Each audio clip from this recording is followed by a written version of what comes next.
but I want to know where every dollar is going. Well, we've talked about it. It's community-based. But I don't want to fund any more of these foreign wars either. Right. Like, new reports coming out. We have American troops on the ground in Ukraine, quote unquote, special forces that are just in the embassy. Well, bullshit. Why is my money going to that? Why is my money going overseas? I don't know a single Ukrainian. I'm sure they're great people, but I don't know them. It's the trillions of dollars being printed. We wonder where we're at in inflation with the interest rates going up, with everything that's been driven from that. It's printing trillions of dollars, more than the average American has in their savings account, like combined. Yeah, all of Americans combined have less money than we have has less printed. money than what we printed just to send to And Ukraine. then we turned the dollar into a weapon. Right, and now we're on the verge of losing the international currency. It's going to be a slow slide, but it's going to be ugly. It is, but it's all because of over manipulation by the government, by the federal government. If you want to make changes, if you want to have things that, do it at the community level. Every place is different. We should make a rule for government officials. Every community, every city, every state has different needs, different people there. Let them make their own decisions. I have a rule, a new rule. If you want to get elected into politics, we have to look at your family. Yeah. Right? So if your son's a crackhead, you can't be an elected government official. If your kids have gotten arrested, you can't be an elected government official. Because I truly now, you don't control everything your kids do, but if you take care of things at home, typically your kids don't become crackheads, felons, things of that nature. Now, there are outside influences that can get involved, especially for, and what I really am concerned about is the single mom. Right. There's not a dad in the household. You're raising your kids on your own. You're having to work 16-hour days, and then the streets get them. That's the neighborhoods I kind of grew up in. I've seen that happen. That's not necessarily on the parent. It is. That's where there needs to be help from a strong community, and that's where we need to fix our communities. Right. But I agree, because you need strong leadership. Well, because if right. you also, and I disagree with what you're saying to an extent about looking at that, because it also depends on how they get through it and how they push, because you can have someone that comes from bad circumstances, and comes out better because of it. Right. Yes, 100%. But what I'm saying, and I think that can be I'm looking at it from a leadership standpoint. Yeah. Like me as a leader, if my son was smoking crack, there'd be a problem, right? If my son was robbing stores, stealing cars, doing that type of thing, there would be a problem. Right. And we would have to adjust that. There would be an adjustment there. Right. But what I was really getting at, that was said more as like an offhand joke because I was trying to make Donovan laugh. Oh. But here's the other piece. What I'm getting at is a strong leader knows how to financially budget for their household. Yeah. There's no way our politicians know how to budget. No, they don't. They And know how that's to print money. They print money, and it causes more inflation, and inflation goes higher and higher and higher. And they increase the debt ceiling. Massive problem. I mean, it's problems all around. Right. It's problem all around. And I mean, going back to how this even started too, that overall quote about, they don't even understand the difference between a recession and a depression. Like, right? Like, let me ask you, what is a basic difference between a recession and a depression? A recession's a slowing of the economy. A depression is a shrinking of the economy. Perfect.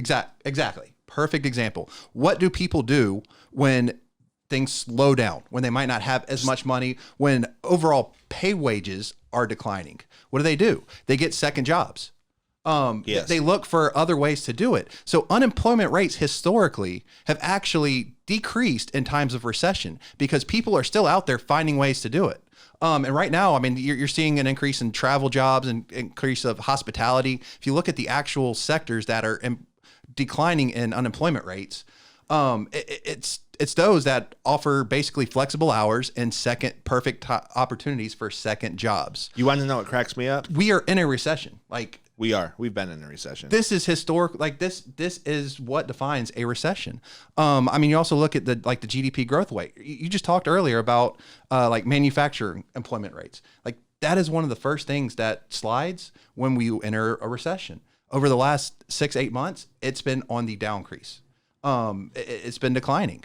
Right. And the reason for that, I mean, there's just not as much being generated, which means the GDP, the gross domestic product, declines. Do you know what makes it harder to pay? What? The interest on that debt. So Right. if your economy is not producing a GDP enough to generate.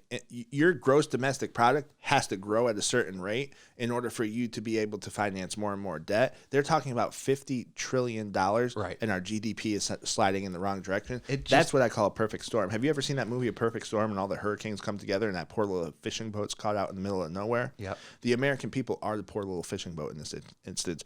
We're caught out in the middle of nowhere just trying to do our jobs, trying to provide for our families, and the government's coming in and they're saying, we're going to create a perfect storm. We're going to drive the debt ceiling up to $50 trillion next year. Next year. Like, we're not talking 2 years.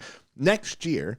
And then Right. on top of that, we're in a recession, but we're not going to call it a recession. We're going to lie to the American people, and we're going to, see a shrinking of the economy, a slowing of the economy, meaning it's not growing as fast, not an actual shrinking, but it's not growing as fast, still growing slightly, but not enough to keep up with the rising debt ceiling. And we are creating a perfect storm to hurt the most working class families ever. And hey, folks, I don't want you to feel bad because you voted for it. Right. That 4 to 5% decrease in or increase, of unemployment that John Williams is speaking of, that's a depression. Yes. Like that is signs of a depression. You have, the GDP was negative in Q1 and Q2 of 2022. It grew in Q3 and then declined again in Q4. So 3 out of the last 4 were either negative or a slowing grade. Like, that's a recession. That's a recession. And if they keep going, they will put us into a depression. Exactly. Like that's the thing. Is they don't understand the difference. But and let's talk about this too. A depression doesn't mean 1930 stock market bubble boom blows up. We have tent cities and Hoover being the worst president in American history, right? Hoovervilles, do you remember those? Oh, yeah. Donovan asked me earlier, are you a history major? No, I just love American history. But I also believe in order to have success, you have to look at history. And I am watching history come close to repeating itself. Now, there's been some regulations and stuff, but you're going to blow up the economy because you aren't smart enough to look and see the indicators showing that the economy has slowed, that we're in a recession. So what are you going to do? You're going to create a depression because you're not smart enough. I have a serious question. I know we have to move on to the next topic, but I have a serious question for you. Yeah. And I want to get your opinion too, Donovan. How do people who have like Harvard degrees, Yale degrees, things of that nature, they are not as smart as some of the people that we follow and that we take advice from and so on and so forth within the financial industry. How do they get these positions on the Fed when they literally don't know what they're doing? That's my big question, Ben, first. Because they know they know theoretical economics. It's, you look at it, it's the same thing as politicians too. Like, how are they so disenfranchised? Because they're not everyday people. Right. Like, they look at things from a theoretical, but they're not living the day-to-day life that all of us are.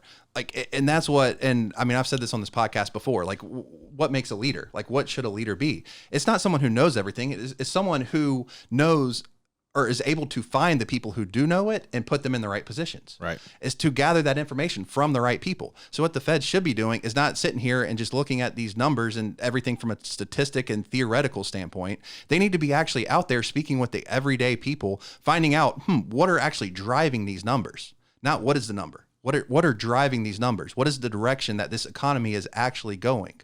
What are the differences that the people in this country will make? Right. Because at the end of the day, like, what is the country? So how do they get the these jobs? Like, the country, they're unqualified.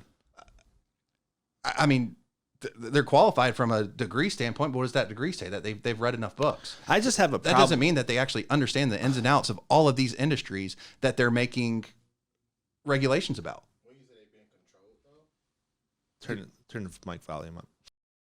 Like, the Fed's being controlled?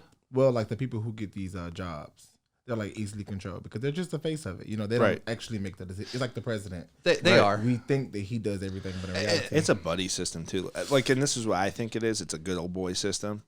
Oh, you went to Yale, you went to Harvard, you were in the secret society, you were in this, you were in that. This shit might get me shot, by the way. But it's, oh, come on, let me hold your hand. Like, I have a problem with a lot of the people in these positions because they've never built anything. Yeah, they've never built a business. Like, they don't understand, like, when you build something and you're building it successfully, there's a lot of hard work. There's a lot of long hours. Shoot, you're building on their social media. Yeah. The very beginning, especially, bumpy. if they have never built anything, how can we expect them to make rules and regulations from a standpoint of understanding? If they've never grew up in a rough neighborhood, how can you make the rules and regulations to fix a rough neighborhood and to make it better and to get people? You don't understand it. And that comes with, I've always said that the best leaders are the ones who know they don't know everything. Yes. Right. If you know you don't know everything and you are willing to listen, adapt, and change, you're going to be a successful leader. And then you're going to find the people who know about specific things and bring them in and put them into positions so that they can help.